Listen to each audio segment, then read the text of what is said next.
Hello everyone, welcome back to the Bharadwaj economics classes. Class 10th का marketing and sales हम पढ़ रहे हैं, जिसमें 4th यूनिट चल रही है करियर्स इन सेलिंग।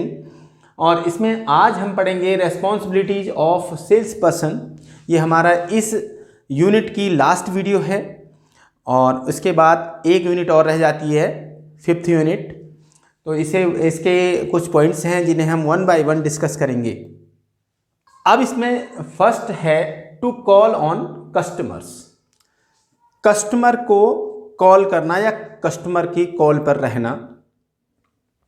पहली रिस्पॉन्सिबिलिटी है कस्टमर के टच में रहना। एक सेल्समैन को कस्टमर के टच में रहना जरूरी है, ये पहली रिस्पॉन्सिबिलिटी है। तो टू कॉल ऑन कस्टमर्स का मतलब है कस्टमर को कॉल करते हैं या कस्टमर से मिलते रहें।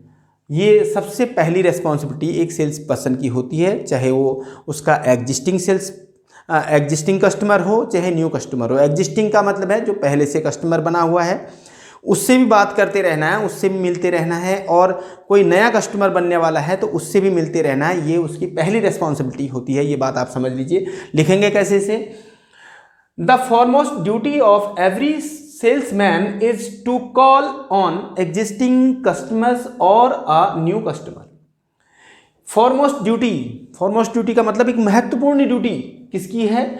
एक सेल्स पर्सन की। क्या होती है? एवरी सेल्समैन, यानी कि हर सेल्समैन की एक महत्वपूर्ण ड्यूटी क्या होती है? Is to call on existing customers. जो पहले से ही कस्टमर है उसके साथ कॉल पर रहना, कहने का मतलब उससे मिलते रहना या उससे कॉल करते रहना, उसके टच में रहना। और या तो चाहे वो एग्जिस्टिंग कस्टमर हो, पहले से कस्टमर हो, या और अ न्यू कस्टमर, चाहे वो नया कस्टमर हो, उस कस्टमर के टच में रहना, ये पहली रिस्पॉन्सिबिलिटी है। It is the responsibility of a salesman to learn the art of converting a prospects into customer. ये भी एक रेस्पॉन्सिबिलिटी है एक सेल्समैन की कि टू लर्न, सीखना, द आर्ट ऑफ कन्वर्टिंग, एक ऐसी कला को सीखना जो कि कन्वर्ट करती है क्या? प्रोस्पेक्ट को कस्टमर में। प्रोस्पेक्ट का मतलब होता है होने वाला कस्टमर, जो हमारी, जैसे कि हमने कोई किसी से अपना प्रोडक्ट डिस्कस कर लिया तो हमें लगता है कि वो फ्यूचर में हमारा कस्टमर बनेगा, तो उसे बोलते हैं प्रोस्पेक्ट्स। ये बात आप जानते हैं, कई बार समझा चुके हैं। तो उस प्रोस्पेक्ट को कस्टमर में बदलने की आर्ट भी सीखने की जिम्मेदारी, जो कला सीखने की जिम्मेदारी, वो भी क्या होती है? एक कस्टमर की, एक सेल्स पर्सन की जिम्मेदारी होती है कि उसकी कला को सीखे। यानी कि कस्टमर को इस तरह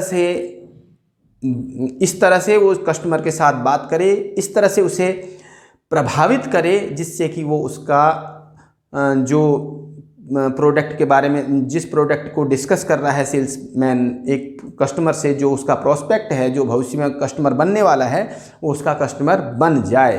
तो ये कला भी सीखना उसकी जिम्मेदारी होती है। दीज कॉल्स, अब वो कॉल्स कैसे होगी? वो कॉल्स के थ्रू होगी, वो जा करके मिलने के बाद होगी। तो ये सब चीज़ें उससे टच में रहने से होंगी। और ये कॉल कैसे हो सकती हैं? These calls are made either at the office of the customer. ये जो कॉल होती हैं, ये या मिलना होता है, ये कहाँ हो सकता है? एक तो या तो कहाँ हो सकती हैं ये कॉल? कस्टमर के ऑफिस पर हो सकती हैं। कस्टमर कहाँ बैठता है, कहाँ रहता है, उसका पता करना, उसके ऑफिसेस कहाँ हैं। बहुत सारी चीज़ें होती हैं जो ऑफिस में जाकर के डिस्कस हो सकती हैं, जैसे कि कोई हॉस्पिटल के लिए चीज़ें सेल करनी हैं, कोई दुकान के लिए चीज़ें सेल करनी हैं, कोई इंस्टीट्यूशन के लिए चीज़ें सेल करनी है, तो वो ऑफिस में बैठ के हो सकती हैं कॉल, वहाँ ऑफिस में उससे कॉन्टैक्ट हो सकता है। और कस्टमर हाउस, बहुत सारी हाउस होल्ड की चीज़ें होती हैं जो घर में यूज होने वाली चीज़ें होती हैं, वो उस कस्टमर के घर पर कॉल हो सकती है। और एनी अदर सुटेबल प्लेस, और अन्य कोई भी सुटेबल प्लेस पर जहाँ एक माहौल अच्छा हो, जहाँ पर कस्टमर मना ना करे, उस माहौल में जाके वो कॉल उससे हो सकती है, उससे बातचीत हो सकती है। तो ये उसकी पहली रिस्पॉन्सिबिलिटी होती है। अब नेक्स्ट पॉइंट है to maintain and extend sales territory. पहली बात तो सेल्स टेरिटरी क्या होता है ये समझिए कि एक सेल्समैन का कोई एरिया होता है, जिस एरिया में वो अपनी सेलिंग कर रहा होता है, कंपनी के बहुत सारे सेल्समैन होते हैं, उनको एरिया बटा हुआ होता है। जो जितना एरिया वो कवर कर रहा होता है उसे सेल्स टेरिटरी कहा जाता है। टेरिटरी का मतलब होता है सीमा, जो उसके जहाँ जिस सीमा के अंतर्गत जिस एरिया में वो सेल कर रहा होता है उसे सेल्स टेरिटरी बोला जाता है। तो टू मेंटेन एंड एक्सटेंड, अब जैसे जैसे उसकी कैपेबिलिटी बढ़ती है तो कंपनी उसे उसका एरिया बढ़ाती चली जाती है। तो उसे अपने एरिया को मेंटेन करना होता है। मेंटेन करने का मतलब है कि वहाँ कोई प्रॉब्लम ना हो, उस प्रोडक्ट को वो अच्छे से लॉन्च करे, अच्छे से लोगों को समझाए, सेल करे और अच्छे से अपनी जो भी है मीटिंग वगैरह करे, लोगों से उनको समझाए। तो ये सब चीज़ें उसे मेंटेन करने की बात है। और एक्सटेंड का मतलब फैलाना और उसे बड़ा करना, और वो सफलतापूर्वक उसे अपने एरिया को बढ़ाता चला जाए, ये उसकी दूसरी रेस्पॉन्सिबिलिटी होती है सेल्स पर्सन की। अब इसे कैसे लिखेंगे? A sales person is responsible for converting suspect to prospect. एक सेल्स पर्सन रेस्पॉन्सिबल होता है, जिम्मेदार होता है, क्या करने का जिम्मेदार होता है? To converting suspect to prospect.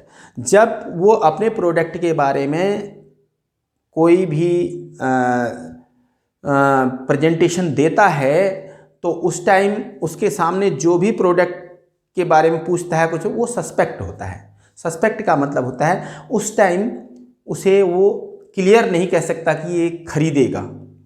उससे बात करता है, वो क्लियर नहीं कह सकता कि ये खरीदेगा। तो जब तक वो क्लियर उसे थोड़ा सा आइडिया नहीं हो जाता कि कौन कौन लोग उसके प्रोडक्ट को खरीदेंगे, तो वो उनको सस्पेक्ट में लेता है। और उसको सस्पेक्ट को प्रोस्पेक्ट का मतलब है उसकी संभावना लेने की ज़्यादा बढ़ जाती है फ्यूचर में, यानी कि वो उसे फिर पूरा विश्वास हो जाता है कि ये मेरा कस्टमर बनने वाला है, तो उसे बोल दिया जाता है प्रोस्पेक्ट। और उसके बाद जब वो प्रोडक्ट को खरीद लेता है, जब वो डीलिंग होने लगती है उससे, तो तब वो बन जाता है कस्टमर। ये तीन चीज़ें आप समझ लीजिए। तो क्या होता है कि a sales person is responsible for converting. एक सेल्स पर्सन इस बात के लिए जिम्मेदार रहता है कि वो कैसे कन्वर्ट करे एक सस्पेक्ट को प्रोस्पेक्ट में, एक सस्पेक्ट को प्रोस्पेक्ट में कैसे कन्वर्ट करे बाय क्लियरिंग। और अब एक सस्पेक्ट को प्रोस्पेक्ट में कैसे चेंज होगा? उसकी clearing all fears and doubts, जितने भी उसके दिमाग में जो डर है उस प्रोडक्ट के बारे में या डाउट हैं, उन्हें क्लियर करके, जब अच्छे से एक सेल्स पर्सन उनको क्लियर कर लेगा तो वो क्या उसको कन्वर्ट कर देगा प्रोस्पेक्ट में। And then converting the prospects into a customer. और उसके बाद जब उसके डाउट क्लियर करके वो उसे प्रोस्पेक्ट बना देगा, तो वो प्रोस्पेक्ट फिर उसके कस्टमर में चेंज हो जाएगा। इज हिज टेरिटरी, अपनी टेरिटरी का, अपने एरिया का वो कस्टमर उसे बना लेगा। ये उसकी एक रेस्पॉन्सिबिलिटी होती है। आ टेरिटरी में भी, अब टेरिटरी क्या हो सकती है? एक सेल्स पर्सन की जो टेरिटरी है, सीमा है, वो मे बी अ सिटी, एक सिटी हो सकती है। स्टार्टिंग में वो एक सिटी ले सकता है उसको, और सिटी एरिया हो सकता है, डिस्ट्रिक्ट एरिया हो सकता है, और स्टेट या स्टेट हो सकता है। सिटी हो सकता है, पूरा डिस्ट्रिक्ट हो सकता है, और उसके बाद स्टेट हो सकता है। वो उसकी कैपेबिलिटी के ऊपर है। जितना कैपेबल है उतना ही वो अपना एरिया को एक्सटेंड करता चला जाता है, टेरिटरी को एक्सटेंड करता चला जाता है। तो ये हो गया to maintain and extend sales territory. अब थर्ड रिस्पॉन्सिबिलिटी है एक सेल्स पर्सन की, टू इंक्रीज सेल्स, सेल्स को बढ़ाना। सेल्स को बढ़ाने की जो जिम्मेदारी है वो भी एक सेल्स पर्सन की है या सेल्समैन की है। A company generally does not deal in a single product. एक कंपनी एक एक प्रोडक्ट की डील नहीं कर सकती, ये आप अच्छे से जानते हैं, क्योंकि कंपनी एक बड़ी होती है जो प्रोडक्शन करती है, वो एक एक प्रोडक्ट को सेल नहीं कर सकती। इसलिए उसने जो सेल्समैन हैं या सेल्स मैनेजर्स हैं, एरिया मैनेजर्स हैं, वो सब अपॉइंट करे हुए होते हैं और एक जो सेल्समैन है वो ही जा करके एक एक प्रोडक्ट को कस्टमर को समझाता है प्रोडक्ट के बारे में, वही एक एक प्रोडक्ट की जानकारी दे करके कस्टमर को सेल करता है। तो क्या है, a company generally does not deal in a single product, एक सिंगल प्रोडक्ट को कंपनी डील नहीं करती।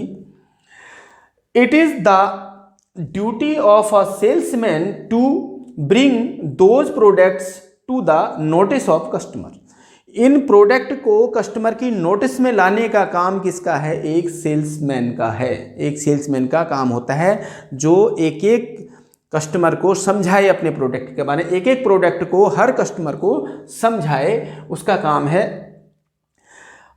किसको समझाए, कस्टमर को समझाए। दूसरी बात, रिटेलर को समझाए, जो रिटेलर्स हैं उनको समझाए। रिटेलर्स का मतलब है जो दुकानदार हैं, यानी कि जो शॉपकीपर्स हैं उनको समझाए, जो रिटेल में सेल करते हैं। एंड होलसेलर्स, और होलसेलर को, डिस्ट्रीब्यूटर्स को, जो जिनके पास से जो शॉपकीपर लाते हैं उनको समझाए, उस प्रोडक्ट के बारे में सबको समझाने का काम सेल्समैन का होता है। This results in overall improvement the sales and profit of the company, अगर वो उनको समझाने में सक्सेस हो जाता है, कस्टमर को, रिटेलर को, होलसेलर को अच्छे से समझा पाता है प्रोडक्ट को, तो उस प्रोडक्ट की डिमांड बढ़ जाती है, वो लोग उसे सेल करते हैं, जिससे क्या होता है, overall improvement of the sale improve करेगी और साथ में कंपनी का प्रॉफिट होगा। तो इसलिए ये एक महत्वपूर्ण जो है वो रेस्पॉन्सिबिलिटी है किसकी, सेल्समैन की, टू इंक्रीज सेल को बढ़ाना। अब नेक्स्ट जो फोर्थ रेस्पॉन्सिबिलिटी है कस्टमर की, सेल्समैन की, वो है to build company image, company के इमेज को कस्टमर के सामने बनाना, यानी कि जो भी कस्टमर हैं उनके बीच में कंपनी की इमेज को बनाए रखना, वो भी एक सेल्समैन की रेस्पॉन्सिबिलिटी होती है। कंपनी की अच्छी इमेज बनती है, अच्छी गुडविल बनती है, तो उसके कस्टमर खुद ब खुद बनते चले जाते हैं। The greatest thing in business is status and the image of an organisation. किसी भी बिजनेस में, कोई भी बिजनेस करते हैं तो उसमें सबसे बड़ी चीज़ यही होती है कि उस कंपनी या उस ऑर्गेनाइजेशन की इमेज बिल्डअप होना, जो उसकी इमेज या उस कंपनी का स्टेटस कैसा है। उस कंपनी की इमेज जहाँ ख़राब होती है वहाँ उसकी सेल पूरी ख़त्म हो जाती है, चाहे वो कितना ही अच्छा प्रोडक्ट बना रही हो। तो इसलिए अपनी कंपनी की इमेज को बनाए रखना एक सेल्समैन का काम है। A salesman has crucial role of building the goodwill of his company। क्या, गुडविल। तो एक अपनी कंपनी की गुडविल को बनाए रखता है, कौन बनाए रखता है, एक क्रूशियल रोल हो रहा है, एक महत्वपूर्ण रोल होता है एक सेल्समैन का अपनी कंपनी की गुडविल को बनाए रखना। और वो गुडविल किस तरह से बनाए रखता है, अपने प्रोडक्ट की सर्विस दे करके, जिससे कि कस्टमर को बिल्कुल भी कोई परेशानी ना हो, वो सेटिस्फाई हो जाए और वो ये सोचे कि ये प्रोडक्ट हमने ले लिया तो हमें कभी फ्यूचर में कोई प्रॉब्लम आने वाली नहीं है, इसकी सर्विस इतनी अच्छी है। सबसे बड़ी बात होती है सर्विसिंग, कि कस्टमर को जहाँ परेशानी आए वहीं तुरंत उसका सॉल्यूशन हो जाना चाहिए, कस्टमर खुश हो जाएगा, वो हमेशा उसी प्रोडक्ट को खरीदेगा और दूसरे को भी सजेस्ट करेगा। तो उसकी प्रोडक्ट सर्विस, उसका विजन क्या है, कंपनी का विजन क्या है, कंपनी क्या चाहती है, केवल अपना प्रॉफिट नहीं चाहती, कंपनी कस्टमर का भी प्रॉफिट चाहती है, उसका विजन क्लियर करना, गोल, उसके उद्देश्य क्या है, गोल ऑब्जेक्टिव्स, उद्देश्य क्या है, गोल उसका लक्ष्य क्या है, यानी कि वो क्या करना चाहती है कंपनी, और उसकी पॉलिसीज क्या हैं, वो किस तरह से प्रोडक्ट को लॉन्च करेगी, किस तरह से पेमेंट लेगी, किस तरह से EMI बनाएगी, ये सब चीज़ें, ये सारी इन्फॉर्मेशन कस्टमर को दे करके, कस्टमर को सेटिस्फाई करके एक सेल्स पर्सन अपनी कंपनी की जो इमेज है उसे हमेशा बनाए रख सकता है। और उसको बनाए रखना उसकी एक रेस्पॉन्सिबिलिटी है, उसकी एक जिम्मेदारी है। तो हमने यहाँ पर 4 रेस्पॉन्सिबिलिटीज़ हमने पढ़ ली हैं, अभी और कुछ रेस्पॉन्सिबिलिटीज़ और हम अभी पढ़ेंगे। अब नेक्स्ट रेस्पॉन्सिबिलिटी है टू गाइड डीलर्स। डीलर को भी गाइड करने का काम किसका है, सेल्स पर्सन का है। वो प्रोडक्ट को कस्टमर को दिखा करके, कहने का मतलब प्रोडक्ट को डीलर को भी समझा सकता है अपने प्रोडक्ट की खूबियाँ, अपने प्रोडक्ट के बारे में वो डीलर को भी गाइड कर सकता है कैसे वो सेल ज़्यादा से ज़्यादा हो सकता है। अब इसके लिए क्या थोड़ा सा देखें। The dealers also play a big role in a selling. Selling में डीलर का भी काफ़ी बड़ा रोल होता है।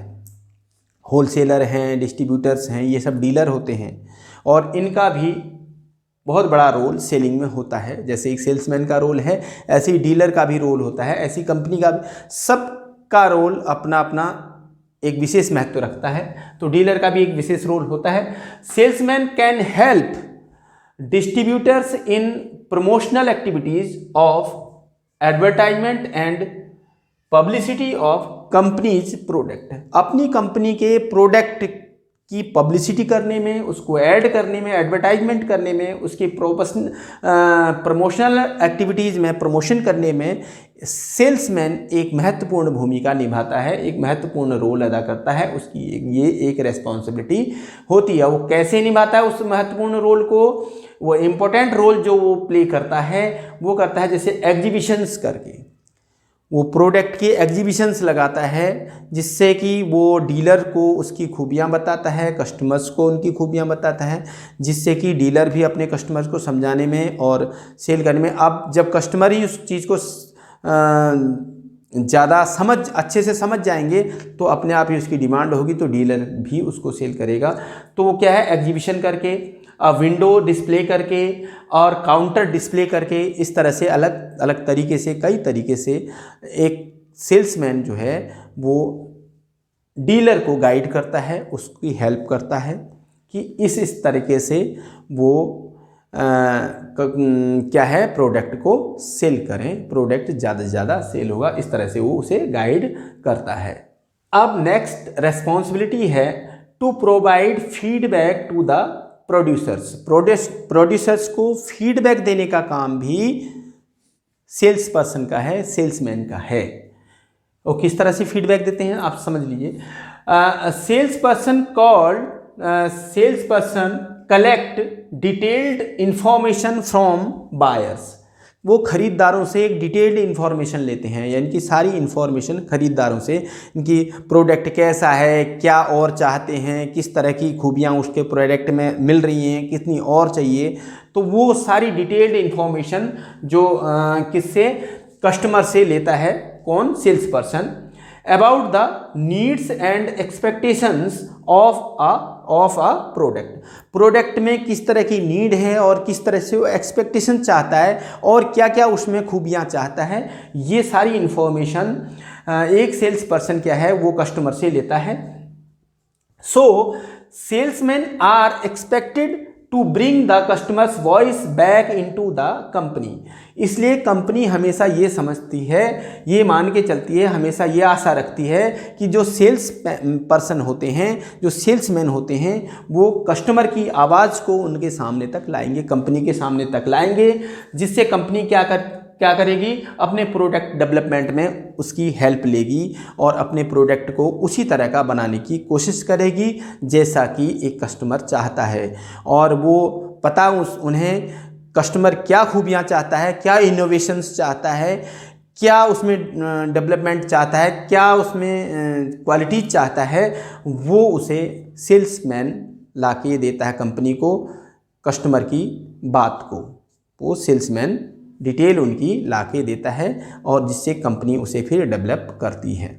अब उसके बाद ऐसे तो बहुत सारी और भी रिस्पॉन्सिबिलिटीज़ हो सकती हैं एक सेल्समैन की, जो उसके लिए बहुत ज़रूरी हैं।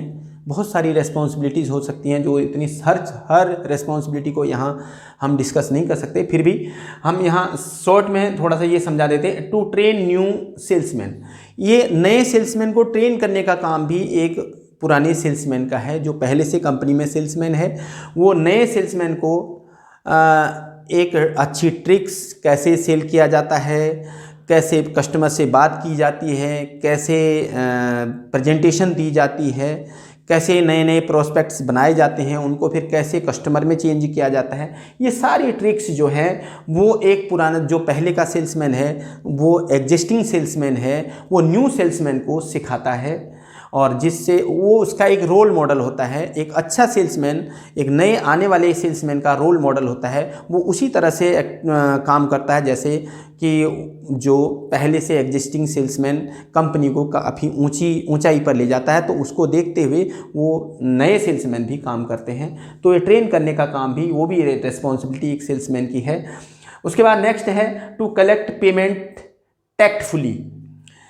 पेमेंट को टैक्टफुली कलेक्ट करना। टैक्टफुली कलेक्ट करने का मतलब है कि पेमेंट लेना एक बहुत ही बड़ा चैलेंज है। आज के टाइम में कस्टमर को प्रोडक्ट को सेल करके उससे पेमेंट कलेक्ट करना एक बहुत बड़ी रिस्पॉन्सिबिलिटी है, एक बहुत बड़ा चैलेंज है। अब कस्टमर सीधे सीधे पेमेंट के लिए कह करके आगे के लिए अपनी सेल क्लोज नहीं करना चाहता, वो अपने संबंधों को ख़राब नहीं करना चाहता। उसे पता है वो उसका परमानेंट कस्टमर है, तो उसे ये भी नहीं कह सकता कि तू जल्दी से पेमेंट दे दे, या इस तरह से भी नहीं कह सकता। और तो इसलिए उसको वो स्किल्ड पर्सन होना चाहिए। उसको बात करने का तरीका आना चाहिए कि कैसे वो उस कस्टमर से अपनी पेमेंट निकाले, और ये एक बहुत बड़ी जिम्मेदारी होती है। तो वो भी एक अच्छे जो सेल्स पर्सन है उसको वो भी आना चाहिए, वो आर्ट भी उसे अच्छी तरह से आनी चाहिए।